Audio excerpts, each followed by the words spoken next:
கிறிஸ்து இயேசுவுக்குள் அன்பாக அழைக்கப்பட்ட அன்புக்குரிய சகோதர சகோதரிகளே, உங்கள் அனைவருக்கும் நம்முடைய பிதாவாகி தேவனாலும் கர்த்தராகிய இயேசு கிறிஸ்துவினாலும் கிருபையும் சமாதானம் உண்டாகட்டும் என்று வாழ்த்துகிறோம், வரவேற்கிறோம். இன்றைக்கு நாம் பார்க்க போகிற பாடத்தின் தலைப்பு பஸ்காவாகிய கிறிஸ்து. வாசிக்கலாம். ஆதார வசனம் 1 கொரிந்தியர் 5ஆம் அதிகாரம் 7ஆம் வசனம். ஆகையால் நீங்கள் புளிப்பில்லாதவர்களாய் இருக்கிறபடியே புதிதாய் பிசைந்த மாவாய் இருக்கும்படிக்கு பழைய புளித்த மாவை புறம்பே கழித்து போடுங்கள். ஏனெனில் நம்முடைய பஸ்காவாகிய கிறிஸ்து நமக்காக பலியிடப்பட்டிருக்கிறாரே. இந்த பாடத்தில் நாம் என்ன பார்க்க போறோம் அப்படின்னா, பஸ்கா என்றால் என்ன, இந்த பஸ்காவின் நோக்கம் என்ன என்பதை பற்றி தான் நாம பார்க்க போகிறோம். பஸ்கா என்பதற்கு ஹீப்ரு மொழியில பெசாக் என்று சொல்லுகிறார்கள். அப்படின்னா கடந்து போகுதல் என்று அர்த்தம். இங்கிலீஷ்ல பாஸ் ஓவர் என்று சொல்லுகிறார்கள். அதனுடைய அர்த்தமும் கடந்து போகுதல் என்பதுதான்.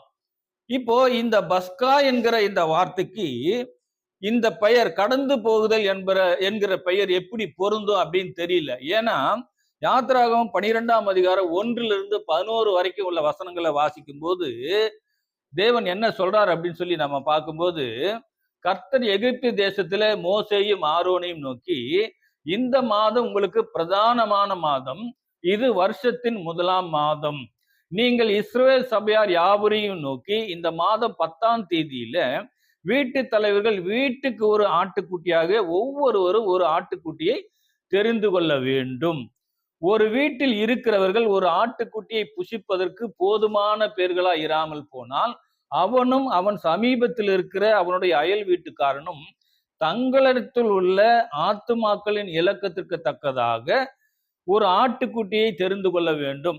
அவன் புசிப்புக்கு தக்கதாக இலக்கம் பார்த்து ஆட்டுக்குட்டியை தெரிந்து கொள்ள வேண்டும் அப்படின்னு சொல்லிட்டு, அடுத்து பாத்தீங்கன்னா, அந்த ஆட்டுக்குட்டி பழுதற்றதும் ஆணும் 1 வயது உள்ளதுமா இருக்க வேண்டும். செம்மறி ஆடுகளிலாவது வெள்ளாடுகளிலாவது அதை தெரிந்து கொள்ளலாம். அதை இந்த மாதம் 14ஆம் தேதி வரைக்கும் வைத்திருந்து இஸ்ரவேல் சபையின் ஒவ்வொரு கூட்டத்தாரும் சாயங்காலத்தில் அதை அடித்து அதன் இரத்தத்தில் கொஞ்சம் எடுத்து தாங்கள் அதை புசிக்கும் வீட்டு வாசல் நிலைக்கால்கள் 2லும் நிலையின் மேல் சட்டத்திலும் தெளித்து அன்று ராத்திரியிலே அதன் மாம்சத்தை நெருப்பினால் சுட்டு புளிப்பில்லா அப்பத்தோடும் கசப்பான கீரையோடும் அதை புசிக்க கடவீர்கள். பச்சையாயும் தண்ணீரால் அவிக்கப்பட்டதாயும் அல்ல, அதன் தலையையும் அதன் தொடையையும் அதற்குள்ள யாவையும் ஏகமாய் நெருப்பினால் சுட்டதாய் அதை புசிப்பீர்களாக. அதிலே ஒன்றையும் விடியற்காலம் மட்டும் மீதியாக வைக்காமல் விடியற்காலம் மட்டும் அதிலே மீதியாக இருக்கிறதை அக்கினியினால் சுட்டெரிப்பீர்களாக. அதை புசிக்க வேண்டிய விதமாவது, நீங்கள் உங்களில் அறைகளில் கச்சை கட்டி கொண்டும் உங்கள் கால்களில் பாதரட்சைகளை தொடுத்து கொண்டும் உங்கள் கைகளில் தடி பிடித்து கொண்டும் அதை தீவிரமாய் புசிக்க கடவீர்கள். அது கர்த்தருடைய பஸ்கா. இப்போ நாம வாசித்த வசனத்துல பாத்தீங்கன்னு சொன்னா, இதுல கடந்து போகுதல் என்கிற வார்த்தையே வரல. அந்த கடந்து போகுதல் என்கிற சம்பவமே இந்த இடத்துல சம்பவிக்கல அப்படின்னு சொல்லி நாம பாக்குறோம். அப்படி இருக்கும்போது இதுக்கு கடந்து போகுதல் என்கிற பெயரை இந்த பஸ்காக்கு எப்படி வச்சாங்க அப்படின்னு சொல்லி தெரியல. நாம இதுக்கு விளக்கம் கொடுக்கணும் அப்படின்னு சொன்னா எப்படி விளக்கம் கொடுக்கலாம்னா, தெரிந்து கொள்ளப்பட்ட ஆட்டுக்குட்டியை பலி செலுத்தி அதை கொன்று நிறைவேற்றக்கூடிய நிகழ்வு சடங்கு தான் பஸ்கா அப்படின்னு சொல்லி நாம விளக்கம் கொடுக்கலாம். அப்ப இந்த பஸ்காவினுடைய பலன் என்ன அப்படின்னு சொல்லி கேட்கும்போது, அது மரணத்திலிருந்து காப்பாற்றப்படுதல் என்று விளக்கத்தை நாம கொடுக்கலாம். நீங்க அடுத்து யாத்திராகமம் 12ஆம் அதிகாரத்துல 12, 13 இந்த 2 வசனங்கள கூட நாம வாசிக்கலாம். அந்த ராத்திரியிலே நான் எகிப்து தேசம் எங்கும் கடந்து போய் எகிப்து தேசத்தில் உள்ள மனிதர்கள் முதல் மிருக ஜீவன்கள் மட்டும் முதற் பேரானவை எல்லாம் அதம் பண்ணி எகிப்து தேவர்களின் மேல் நீதியை செலுத்துவேன், நானே கர்த்தர்.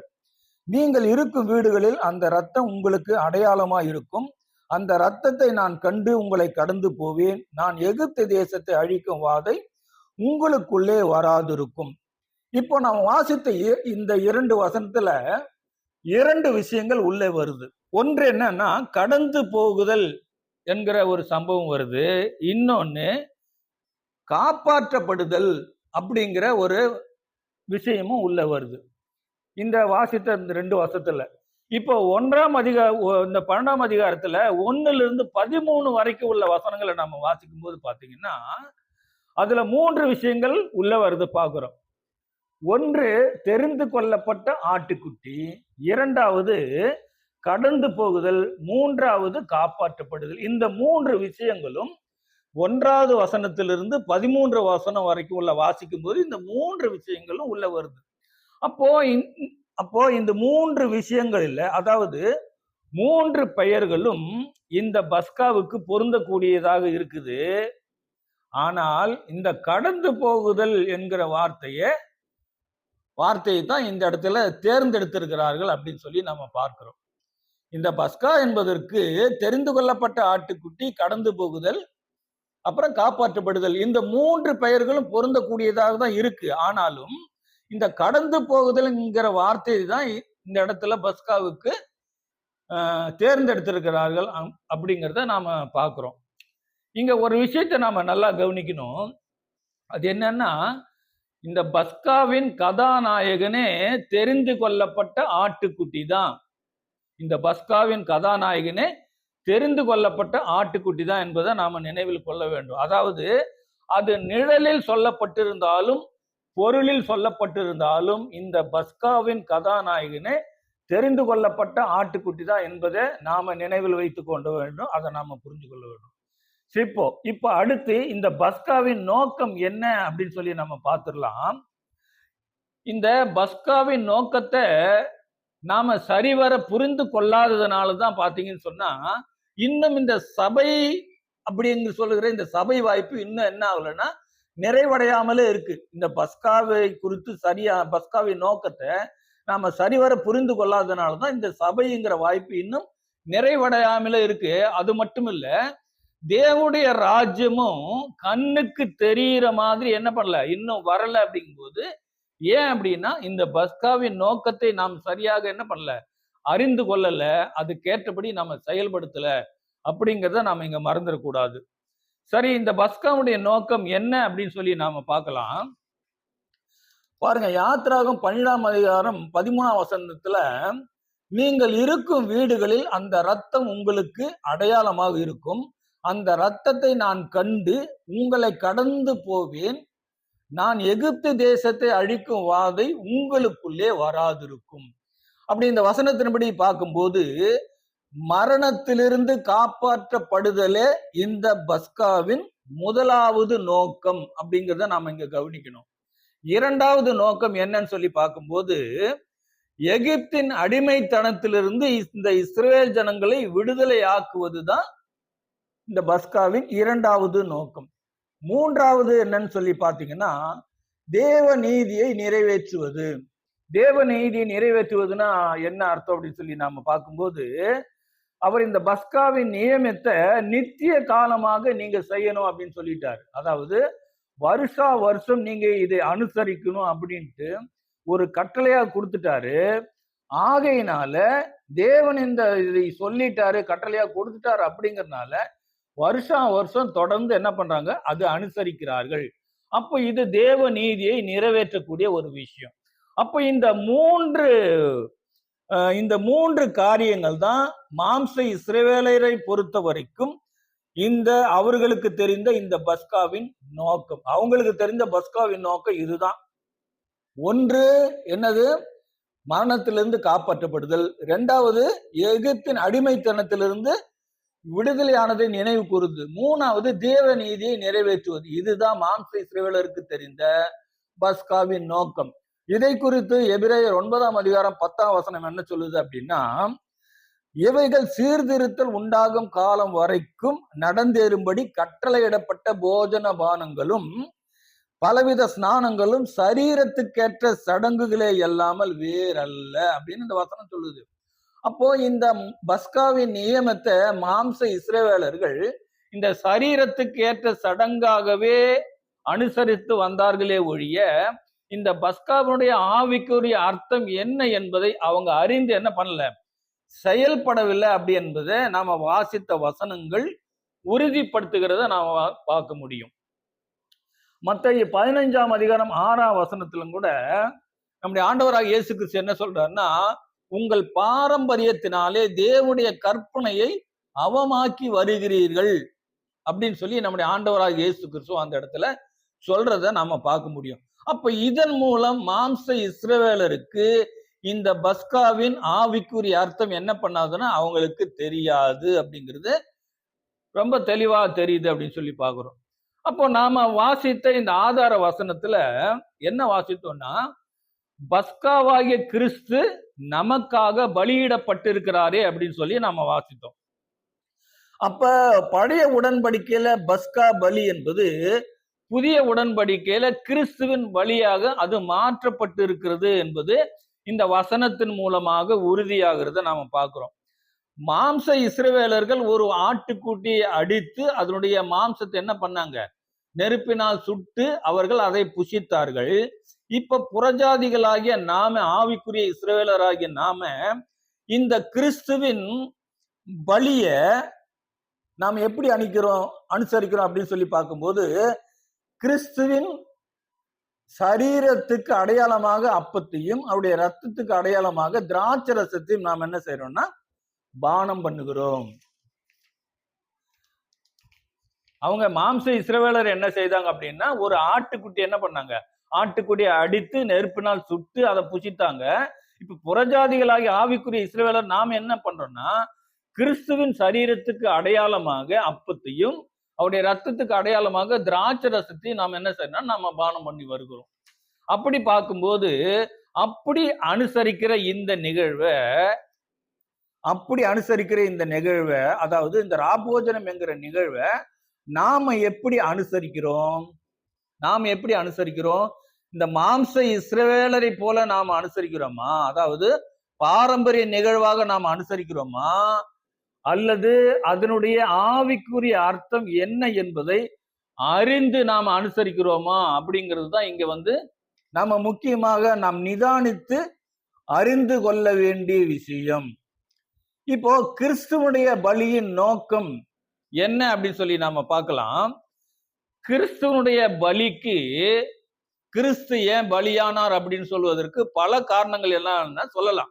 பல காரணங்கள் சொல்றான். பாவிகளை ரட்சிக்க வந்தாரு, அப்புறம் பிசாசின் கிரியைகளை அழிக்க வந்தாரு, அப்புறம் இழந்து போனதை திரும்ப பெற்றுக்கொள்வதற்காக, இப்படி பல காரணங்கள் சொல்லலாம். ஆனா ஒரே ஒரு காரணத்துல, ஒரே ஒரு நோக்கத்துல இது எல்லாமே பல காரணங்களும் உள்ள அடங்கிரும் அப்படிங்கிறத பாக்குறோம். அது என்னன்னு சொல்லி நம்ம வாசிக்கும் போது 1 கொரிந்தியர் 5ஆம் அதிகாரம் 6-8 வரைக்கும் உள்ள வசனங்களை வாசிக்கும் போது அந்த ஒரு வசனத்துக்குள்ளேயே எல்லாமே பலியின் நோக்கம் அடங்குது அப்படின்னு சொல்லி நம்ம பார்க்கலாம், வாசிக்கலாம். நீங்கள் மேன்மை பாராட்டுகிறது நல்லதல்ல, கொஞ்சம் புளித்தமா பிசைந்த மா முழுவதையும் புளிப்பாக்கும் என்று அறியீர்களா? ஆகையால் நீங்கள் புளிப்பில்லாதவர்களாய் இருக்கிறபடியே புதிதாய் பிசைந்த மாவாய் இருக்கும்படிக்கு பழைய புளித்த மாவை புறம்பே கழித்து போடுங்கள். ஏனெனில் நம்முடைய பஸ்காவாகிய கிறிஸ்து நமக்காக பலியிடப்பட்டிருக்கிறாரே. ஆதலால் பழைய புளித்த மாவோடு அல்ல, துர்க்குணம் பொல்லாப்பு என்னும் புளித்த மாவோடும் அல்ல, துப்புரவு உண்மை என்னும் புளிப்பில்லாத அப்பத்தோட பண்டிகையை ஆசரிக்க கடவோம். அப்போ நாம் இந்த வாசித்த வசனங்களில இந்த கிறிஸ்துவனுடைய பலியின் நோக்கம் என்ன என்பது இது தெளிவாக சொல்லுது. அதாவது நாம எப்படி இருக்கணுமா, கிறிஸ்துவை ஏற்றுக்கொண்டு வந்த நாம புறஜாதிகளாக ஆவிக்குரிய இஸ்ரவேலர் நாம் எப்படி இருக்கணுமா, புதிதாய் பிசைந்த மாவாக இருக்கணும், புளிப்புள்ள மாவாக இருக்கக்கூடாது அப்படின்னு சொல்லி இந்த வசனம் சொல்லுது. அதாவது பழைய புளித்த மாவை புறம்பே கழித்து போடுங்கள். நமக்குள்ள இருக்கிற புளித்த மாவை புறம்பே என்ன பண்ணணும், சுத்தமா கழித்து போட வேண்டும் அப்படின்னு சொல்லி இந்த வசனம் சொல்லுது. இதுதான் கிறிஸ்துவின் பலியினுடைய நோக்கம் என்பதை நம்ம சரியா புரிந்து கொள்ள வேண்டும். நமக்குள்ள இருக்கிற பழைய புளித்த மாவை முற்றிலுமாக நீக்கி போடணும். இதுதான் கிறிஸ்துவனுடைய பலியின் நோக்கம் என்பதை நாம புரிந்து கொள்ள வேண்டும். அப்போ இந்த புளிப்பை நீக்குவது என்பது எந்த அளவுக்கு முக்கியத்துவம் வாய்ந்தது என்று பழைய ஏற்பாட்டுல அந்த பஸ்கா பலியில தான் குறிப்பிடப்பட்டிருக்கு. நம்ம அதை கூட வாசிக்கலாம். யாத்திராகமம் 12ஆம் அதிகாரம் 19, 20 இந்த 2 வசனங்களை வாசிக்கும் போது, 7 நாள் அளவும் உங்கள் வீடுகளில் புளித்தமா காணப்படலாகாது. எவனாகிலும் புளிப்பிடப்பட்டதை புசித்தால் அவன் பரதேசியானாலும் சுதேசியானாலும் அந்த ஆத்துமா இஸ்ரவேல் சபையில் இராமல் அறுப்புண்டு போவான். 20ஆம் வசனம், புளிப்பிடப்பட்ட யாதொன்றையும் நீங்கள் புசிக்க வேண்டாம். உங்கள் வாசஸ்தலங்களில் எல்லாம் புளிப்பில்லா அப்பம் புசிக்க கடவீர்கள் என்று சொல் என்றார். யாத்திராகமம் 13ஆம் அதிகாரம் 7ஆம் வசனத்திலும் கூட வாசிக்கும் போது, அந்த 7 நாள் அளவும் புளிப்பில்லா அப்பம் புசிக்க வேண்டும். புளிப்புள்ள அப்பம் உன்னிடத்திலே காணப்பட வேண்டாம். உன் எல்லைக்குள் எங்கும் புளித்த மாவும் உன்னிடத்தில் காணப்பட வேண்டாம் அப்படின்னு சொல்லிட்டாரு.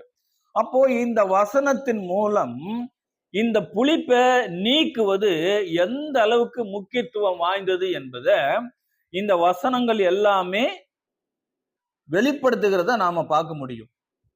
அப்போ மாம்ச இஸ்ரவேலருக்கு இதனுடைய ஆவிக்குரிய அர்த்தம் தெரியுமா அப்படின்னா, அவங்களுக்கு இதனுடைய ஆவிக்குரிய அர்த்தம் தெரியாது. அவங்களுக்கு அதனுடைய ஆவிக்குரிய அர்த்தம் தெரியாது. அப்போ நாம இதனுடைய ஆவிக்குரிய அர்த்தம் என்ன என்பதை நாம பார்க்கலாம். நாம் ஏற்கனவே வாசித்த வசனம் தான் 1 Corinthians 5:8 பழைய புளித்தமா என்பது துர்க்குணம், பொல்லாப்பு, இவைகள் தான் என்னவா இருக்குதுன்னா பழைய புளித்தமாவா இருக்குது. அப்போ இது நம்மிடத்திலிருந்து இந்த பழைய புளித்தமா என்பது முற்றிலுமாக நீக்கப்பட வேண்டும். புளித்தமா என்பது எதை சொல்றாருன்னா துர்க்குணம், பொல்லாப்பு, இவைகள் தான் புளித்தமாவா இருக்கு. அப்ப இந்த புளித்தமாவை நாம முற்றிலுமாக நம்மிடத்திலிருந்து முற்றிலுமா நீக்கப்பட வேண்டும். நம்ம இடத்தில் இருக்கவே இருக்கக்கூடாது என்றுதான் இங்க வேதம் சொல்றதை நம்ம பார்க்கிறோம். அப்போ நம்ம கிட்ட இருக்கிற இந்த புளித்தமாவை முற்றிலுமா நீக்கப்பட முடியுமா அப்படின்னு சொன்னா நம்மால முற்றிலுமா நீக்கப்பட முடியாது. ஆனா தேவனுடைய ஆவி நமக்குள்ள வரும்போது அவருடைய உதவியின் மூலமாக நாம என்ன செய்ய முடியும்னா இந்த புளிப்பை நம்மிடத்திலிருந்து நீக்க முடியும் என்பதையும் நாம மனதில் கொள்ள வேண்டும். இப்ப இங்க புளிப்பு என்பது எதை அடையாளப்படுத்துது அப்படின்னு சொல்லி பார்க்கும்போது, புளிப்பு என்பது பாவத்தை அடையாளப்படுத்துது. அப்ப துர்க்குணம், பொல்லாப்பு என்னால அது என்னது? இப்போ இங்க துர்க்குணம்னு சொன்னா அதுல நிறைய இருக்குது. துர்க்குணம் ஒரே வார்த்தையில் சொல்லிட்டா அதுல நிறைய ஆக்டிவிட்டிஸ் இருக்குது.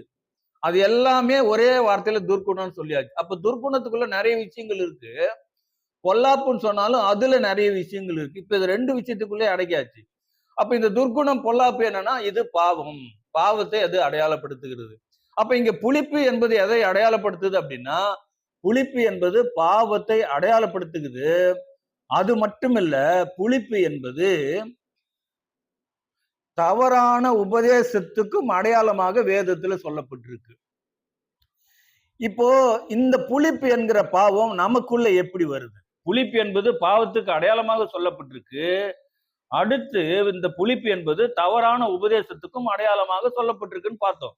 அப்ப இந்த புளிப்பு என்பது நமக்குள்ள எப்படி வருது அப்படின்னு சொல்லி நாம பார்க்கும்போது வசனம் சொல்லுகிறது. கலாத்தியர் 5ஆம் அதிகாரம் 8ஆம் வசனம் 8, 9 2 வசனத்துல வாசிக்கும் போது, இந்த போதனை உங்களை அழைத்தவரால் உண்டானதல்ல. புளிப்புள்ள கொஞ்சம் மாவானது பிசைந்த மாவு அனைத்தையும் உப்ப பண்ணும் அப்படின்னு சொல்லிட்டாரு. அப்போ இந்த இடத்துல புளிப்பு என்பதை எதை குறித்து இங்க அப்போஸ்தலனாகிய பவுல் சொல்றாரு அப்படின்னு சொல்லி நாம பார்க்கும்போது தவறான போதனைகளை தான், தவறான உபதேசங்களை தான் இங்க புளிப்பு அப்படின்னு சொல்லி அப்போஸ்தலனாகிய பவுல் சொல்றதை நாம பார்க்க முடியுது. அப்போ இந்த தவறான உபதேசங்கள் மூலமாக தான் புளிப்பு நமக்குள்ள வருது. தவறான உபதேசங்கள் மூலமாக தான் புளிப்பு நமக்குள்ள வருது. அதை நம்முடைய ஆண்டவராக இயேசு கிறிஸ்து கூட நம்ம வெளிப்படுத்தி இருக்கிறத நம்ம வாசிக்க முடியும். மத்தேயு 16ஆம் அதிகாரம் 6ஆம் வசனம் வாசிக்கும் போது இயேசு அவர்களை நோக்கி பரிசேயர், சதுசேயர் என்பவருடைய புளித்த மாவை குறித்து எச்சரிக்கையாயிருங்கள் அப்படின்னு சொல்லி சொல்றாரு. அது சீசர்களுக்கு என்ன பண்ணல, லிட்டரலா எடுத்துக்கிட்டாங்க. ஏதோ நம்ம அப்பத்தை கொண்டு வராதனாலதான் இப்படி சொல்றாரு அப்படின்னு சொல்லி அவங்க எடுத்துக்கிட்டாங்க. அதுக்கு ஆண்டவராக இயேசு கிறிஸ்து என்ன பண்ணாருன்னு விளக்கம் கொடுக்கிறாரு. மத்தேயு 16ஆம் அதிகாரம் 12 அப்பொழுது அவர் அப்பத்தின் புளித்த மாவை குறித்து எச்சரிக்கையா இருக்க வேண்டும் என்று சொல்லாமல் பரிசேயர் சதுசேயர் என்பவர்களின் உபதேசத்தை குறித்தே அப்படி சொன்னார் என்று அறிந்து கொண்டார்கள். அப்ப இங்க பார்த்தோம், புளிப்பு என்பது எதை அடையாளப்படுத்துதுன்னா, புளிப்பு என்பது தவறான உபதேசத்தை தான் அடையாளப்படுத்துகிறது, பாவத்தையும் அடையாளப்படுத்துகிறது, தவறான உபதேசங்களையும் புளிப்பு என்பதற்கு அடையாளமா இருக்கு அப்படின்னு சொல்லி பார்த்தோம். அந்த தவறான உபதேசங்கள் மூலமாக தான் புளிப்பு நமக்குள்ள என்ன பண்ணுது, வருகிறது, உருவாகிறது அப்படிங்கிறதையே பார்த்தோம். இப்ப நம்ம என்ன கவனிக்கணும்னா, இந்த புளித்த மாவுக்கு, இந்த உபதேசத்துக்கு, தவறான உபதேசத்துக்கு நாம் எப்படி எச்சரிக்கையா இருப்பது? புளித்த மாவு என்பது தவறான உபதேசம், போதனை அப்படின்னு சொல்லி பார்த்தோம். இப்ப இந்த தவறான உபதேசத்துக்கு, இந்த புளிப்புக்கு நாம எப்படி எச்சரிக்கையா இருப்பது அப்படின்னு சொல்லி நாம பார்க்கும்போது, ஒரு விஷயத்தை நல்லா கவனிக்கணும். எந்த ஒரு உபதேசமும் நம்முடைய வேத வசனத்துக்கு ஒத்து இருந்தால் அது புளிப்பில்லாதது. வேத வசனத்துக்கு ஒத்து இல்லாத உபதேசமாக இருந்தா அது புளிப்புள்ளது அப்படின்னு சொல்லி நாம தெளிவாக நாம தெரிஞ்சு கொள்ளலாம். இப்ப இங்க என்ன சவாலான விஷயம் என்னன்னா, இப்போ இதை கண்டுபிடிப்பதே கஷ்டம். புளிப்பு என்பது வேதத்துக்கு ஒத்து இருந்தா அது புளிப்பு இல்லாததுன்னு பார்த்தோம். அப்படி வேதத்துக்கு ஒத்து போலன்னா அது புளிப்புள்ளது. அப்ப இதை எப்படி கண்டுபிடிக்கிறது அப்படின்னா, இதை கண்டுபிடிக்கிறதே நமக்கு ஒரு சவாலான விஷயம் தான் சொல்லி நாம பாக்குறோம். இப்போ யாருடைய உபதேசம் சரியானது, யாருடைய உபதேசம் தவறானது, யாரு கள்ள உபதேசத்தை சொல்றாங்க, யாரு நல்ல உபதேசத்தை போதிக்கிறாங்க அப்படிங்கிறத இதை கண்டுபிடிக்க முடியாத சூழ்நிலையில தான் விசுவாசிகள் என்று சொல்லக்கூடிய சகோதரர்களும் சகோதரிகளும் இருக்கிறாங்க அப்படின்னு சொல்லி நாம பார்க்கிறோம். யாருடைய உபதேசம் சரியானது, யாருடைய உபதேசம் சரியில்லை அப்படிங்கன்னு கண்டுபிடிக்க முடியாத சூழ்நிலை தான் இன்னைக்கு இருக்கிற விசுவாசிகள் என்று சொல்லக்கூடிய சகோதர சகோதரிகள் இருக்கிறாங்க. அது மட்டும் இல்ல, இந்த ஜனங்களை சபையார வழி நடத்துகிறவர்களும் எப்படிதான் இருக்கிறாங்கன்னா, எது சரியான உபதேசம், எது சரியில்லாத உபதேசம் என்று அறிந்து கொள்ள முடியாத நிலையில தான் ஜனங்களை வழிநடத்துகிறவர்கள் இருக்கிறாங்க. அப்படி பார்க்கும்போது இந்த புளிப்பை இன்னைக்கு கண்டுபிடிக்கிறது ரொம்ப சவாலான விஷயம்தான், ரொம்ப சவாலான விஷயம்தான். இப்போ ஒரு விஷயத்தை நல்லா கவனிக்கணும். ஏதேன் தோட்டத்தில் ஆண்டவராக இயேசு கிறிஸ்து இதை புசிக்கும் நாளில் சாகவே சாவாய் சொன்னார். இது புளிப்பில்லாதது. ஆனா அதுக்கு ஆப்போசிட்டா என்ன சொன்னதுச்சு? சர்ப்பத்தின் வடிவில சர்ப்பம் என்ன சொல்லுச்சு? இத புசிக்கும் நாளில் நீங்க சாக மாட்டீங்க, உங்க கண்கள் திறக்கப்படும் அப்படின்னு சொல்லப்பட்டிருக்கு. அப்ப இந்த தேவனுடைய வார்த்தை புளிப்பில்லாதது, இந்த சாத்தானுடைய வார்த்தை புளிப்புள்ளது. இப்போ இந்த டிஃபரன்ஸை நாம என்ன பண்ணணும்? கண்டுபிடிக்கணும். அப்ப இன்னைக்கு இது கண்டுபிடிக்க முடியாததே சவாலான விஷயம்தான். அதாவது விசுவாசிகள் என்று சொல்லக்கூடிய சகோதர சகோதரிகளுக்கு மட்டுமில்ல, இன்னைக்கு ஜனங்களை வழிநடத்துகிறவர்களுக்கும் எது சரியான உபதேசம், எது சரியில்லாத உபதேசம் கண்டுபிடிக்க முடியாத சூழ்நிலை தான் இன்னைக்கு இருக்கிறாங்க அப்படிங்கிறத கண்கூடா தெரியுது. அப்ப யாத்திராகம் 13ஆம் அதிகாரம் 7ஆம் வசனத்துல என்ன சொல்லப்பட்டிருக்குன்னா, அந்த 7 நாளளவும் புளிப்புள்ள அப்பம் புசிக்க வேண்டும், புளிப்புள்ள அப்பம் உன்னிடத்திலே காணப்பட வேண்டாம், உன் எல்லைக்குள் எங்கும் புளித்த மாவும் உன்னிடத்திலே காணப்பட வேண்டாம் அப்படின்னு சொல்லி தேவன் ரொம்ப தெளிவா இந்த இடத்துல சொல்றாரு. அப்ப இந்த வசனத்துல 7 நாள் என்பது எதை அடையாளப்படுத்துன்னா, 7 நாள் என்பது ஒரு முழுமையை அடையாளப்படுத்துகிறது. அதாவது எப்பொழுதுமே இந்த புளிப்பு என்கிற ஒரு விஷயம் என்ன பண்ணக்கூடாது, நமக்குள்ள காணப்படக்கூடாது. எப்பொழுதுமே இந்த 7 என்பது ஒரு முழுமையை அடையாளப்படுத்துகிறது. அப்போ எப்பொழுதுமே நம்மிடத்துல இந்த புளிப்பு என்கிற விஷயம் நம்மிடத்துல காணப்படக்கூடாது. வெளியில இருந்தும் அந்த புளிப்புங்கிறத நமக்குள்ள என்ன பண்ணக்கூடாது, வரக்கூடாது. அதை நம்ம நிதானிக்கணும் அப்படின்ற ஒரு விஷயத்தை தான் இந்த இடத்துல வசனம் சொல்லுது.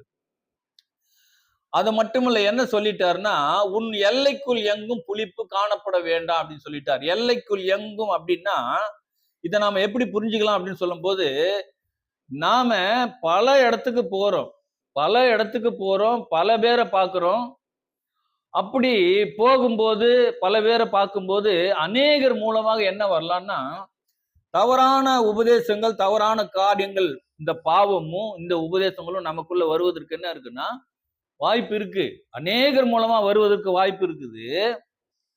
அப்ப கூட அப்படிப்பட்ட சூழ்நிலையில் கூட நமக்குள்ள என்ன பண்ணக்கூடாது, அந்த தவறான உபதேசங்களோ தவறான நடக்கைகளோ நம்ம கிட்ட வரக்கூடாதுன்னு சொல்லிதான் இந்த இடத்துல எச்சரிக்கிறாரு. அதனால்தான் உன் எல்லைக்குள் எங்குமே புளிப்பு காணப்படக்கூடாதுன்னா இந்த தவறான காரியங்கள் பாவமும் பல பேரை பார்க்கிறோம், பல இடங்களுக்கு போறோம், அதன் மூலமா புளிப்பான பாவங்களும் உபதேசங்களும் நமக்குள்ள நம்மை கரைப்படுத்துவதற்கு வாய்ப்பு இருக்கு. அப்படிப்பட்ட சூழ்நிலையிலும் இந்த புளிப்புங்கிற ஒரு விஷயம் நமக்குள்ள வரக்கூடாது அப்படின்னு ரொம்ப ஸ்ட்ரிக்டா சொல்றாரு. அப்போ இதுதான் பஸ்காவாகிய கிறிஸ்துவுடைய பலியின் நோக்கம் என்பதை நாம சரியா புரிஞ்சுக்கணும். இதுதான் பஸ்காவாகிய கிறிஸ்துவின் பலியினுடைய நோக்கம். நாம ஆரம்பத்துல ஒரு 2 கேள்வி கேட்டுதான் நாம இந்த பாடத்துக்குள்ள வந்தோம்.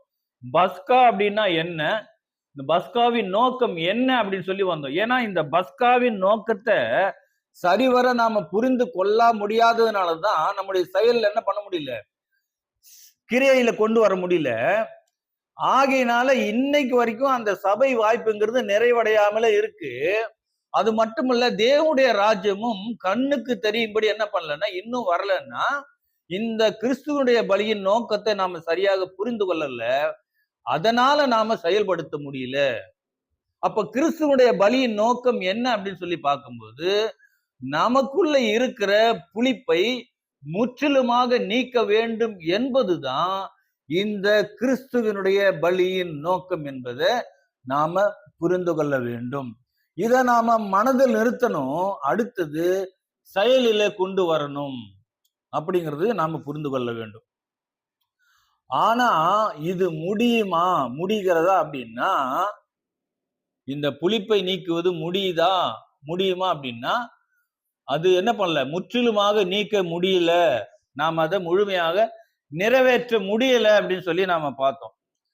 அதனாலதான் மறுபடியும் கிறிஸ்து பலியாகிறாரா. வசனம் சொல்லுது, நம்மனால முற்றிலுமா நீக்க முடியல, புளிப்பு நம்ம கிட்ட இருக்குது, அதனாலதான் மறுபடியுமாக கிறிஸ்து பலியாகிறார், இந்த ராபோஜனத்தின் மூலமாக பலியாகிறார் அப்படின்னு வசனம் சொல்லுகிறது. அதை கூட நாம் வாசிக்கலாம்.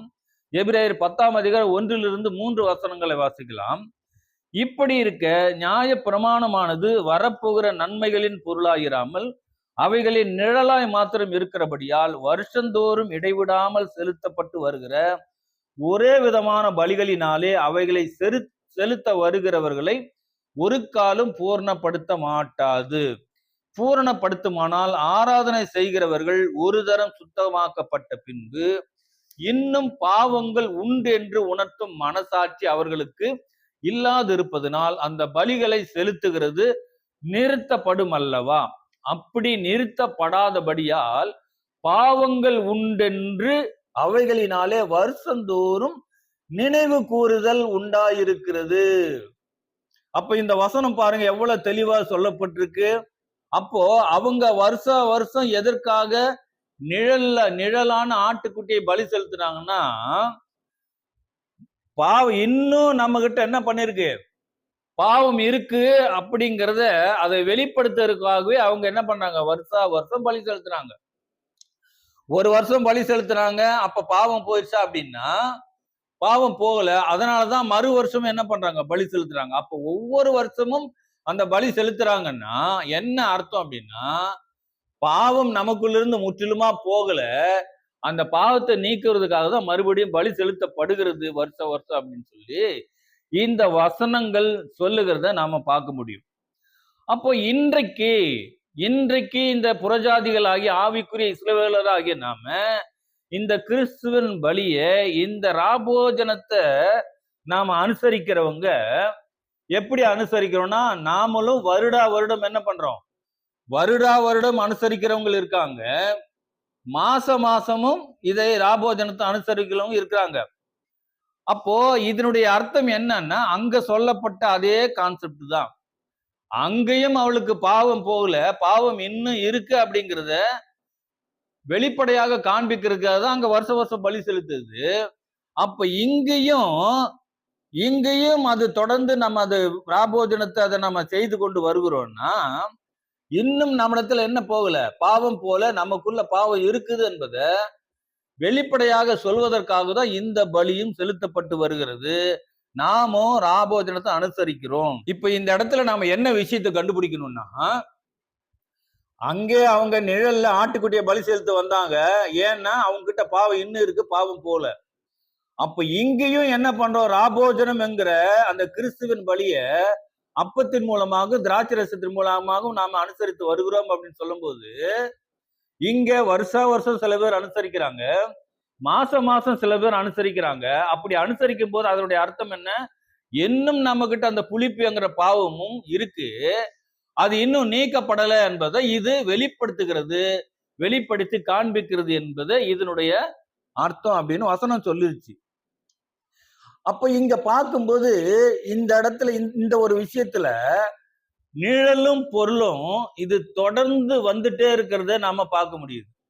நிழலும் பொருளும் தொடர்ந்து வந்திருப்பதை நம்ம பார்க்க முடியுது. வந்துட்டே இருக்குன்னு சொல்ல முடியாது. நிழலும் பொருளும் தொடர்ந்து வந்திருக்குது நம்ம பார்க்க முடியும். எப்படி நிழலும் பொருளும் தொடர்ந்து வருது அப்படின்னு சொல்லி நம்ம பார்க்கும்போது, முதலாவது ஃபர்ஸ்ட் அங்க என்ன பண்ணாங்க, மாம்ச இஸ்ரவேலர்கள் ஒரு ஆட்டுக்குட்டி என்ன பண்ணாங்க, பலி செலுத்தி வந்தாங்க. ஆட்டுக்குட்டியை பலி செலுத்தி வந்தாங்க. அது யாருக்கு நிழலா இருக்குதுன்னா, கிறிஸ்துவுக்கு நிழலா இருக்குது அந்த ஆட்டுக்குட்டி. கிறிஸ்துவுக்கு நிழலா இருக்குது அந்த ஆட்டுக்குட்டி. பிறகு என்ன ஆச்சுன்னா, கிறிஸ்துவ நிஜமாகவே வந்து மாம்சத்துல வந்து பலியானார். அது என்னவா இருக்குன்னா பொருளாக இருக்கு. முதல்ல ஆட்டுக்குட்டி நிழலாக இருந்தது, கிறிஸ்து மாம்சத்துல வந்து பலியானார், அது பொருளாயிருச்சு. இப்ப மறுபடியும் இப்ப இந்த கிறிஸ்துவின் சரீரத்துக்கு அடையாளமாக அப்பத்தையும் இந்த திராட்சை ரத்தத்துக்கு அடையாளமாக திராட்சை ரசத்தை நம்ம பானம் பண்றோம்னு சொன்னா, இப்ப இது எதை அடையாளப்படுத்துதுன்னா, நம்மகிட்ட வருஷ வருஷம் பாவம் உண்டுன்று அது வெளிப்படுத்துகிறது. இப்ப மறுபடியும் எதுக்கு வந்துட்டோம்னா, இது கிறிஸ்துவின் நிழலான பலியை அடையாளப்படுத்துகிறது. அப்போ முதல்ல நிழல் இருந்தது, அப்புறம் பொருள்ல கிறிஸ்து வந்தாரு. இப்ப மறுபடியும் நிழல் வந்திருக்குது. இந்த அப்பமும் திராட்சை ரசத்தின் மூலமாக இந்த நிழலான பலியை நாம அனுசரித்து வருகிறோம். அப்படிங்கிற ஒரு விஷயத்தை நாம என்ன பண்ணணும், நாம புரிந்து கொள்ள வேண்டும். இப்போ நாம் அனுசரிக்கிற ராபோஜனம் என்பது கிறிஸ்துவின் நிழலான பலியைத்தான் அது அடையாளப்படுத்துகிறது. மட்டுமல்ல, நமக்குள் பாவம் உண்டு என்பதை இந்த நிழலான பலி வெளிப்படுத்தி கொண்டே இருக்குது என்பதையும் நாம புரிந்து கொள்ள வேண்டும். இவற்றை எல்லாமே நாம புரிந்து கொண்டு மனதில் நிறுத்தி செயல்பட்டோம்னா நாம புளிப்பில்லாத அப்பமாக நாம மாறுவோம். தேவனும் நம்மை முழு மனதோடு ஏற்றுக்கொள்வார். நாம் அனுசரிக்கிற ராபோஜனமும் அர்த்தம் உள்ளதாக இருக்கும். அப்படி இல்லைன்னு சொன்னா அது வெறும் சடங்காகவே இருக்கும், வெறும் சடங்காகவே இருக்கும். அப்போ இந்த பாடத்தின் மூலமாக நாம என்ன பார்த்தோம் அப்படின்னா, பஸ்கா என்ற வார்த்தைக்கு 3 பெயர்கள் பொருந்தக்கூடியதாக இருக்குது. ஒன்று தெரிந்து கொள்ளப்பட்ட ஆட்டுக்குட்டி, இரண்டாவது கடந்து போகுதல், மூன்றாவது காப்பாற்றப்படுதல். இந்த 3 பெயர்களும் பஸ்கா என்ற வார்த்தைக்கு பொருந்தக்கூடியதா இருக்கு. ஆனா கடந்து போகுதல் என்கிற வார்த்தையை தான் என்ன பண்ணிருக்காங்கன்னா இங்க தேர்ந்தெடுத்திருக்கிறார்கள் அப்படிங்கிறதையும் நாம பார்த்தோம். ஃபர்ஸ்ட். இரண்டாவது என்ன பார்த்தோம் அப்படின்னு சொல்லி பார்க்கும்போது, கிறிஸ்துவின் பலியின் நோக்கம் என்பது நம்மிடத்தில் உள்ள புளிப்பை முற்றிலுமாக நீக்க வேண்டும் என்பது கிறிஸ்துவனுடைய பலியின் நோக்கம் அப்படின்னு சொல்லி நாம இரண்டாவதாக பார்த்தோம். மூன்றாவதாக நாம் அனுசரிக்கிற ராபோஜனம் என்பது கிறிஸ்துவின் நிழலான பலியை தான் அது அடையாளப்படுத்துகிறது என்பதையும் நாம இந்த பாடத்தின் மூலமாக நாம அறிந்து கொண்டிருக்கிறோம். அப்போ இதுல உங்களுக்கு ஏதாவது சந்தேகம் இருந்ததுன்னா நீங்க தொடர்பு கொண்டு கேட்கலாம். இதுக்குண்டான விளக்கத்தை சொல்வதற்கு நாங்கள் ஆயத்தமா இருக்கிறோம். தேவன் தாமே உங்களை ஆசீர்வதிப்பாராக. ஆமென்.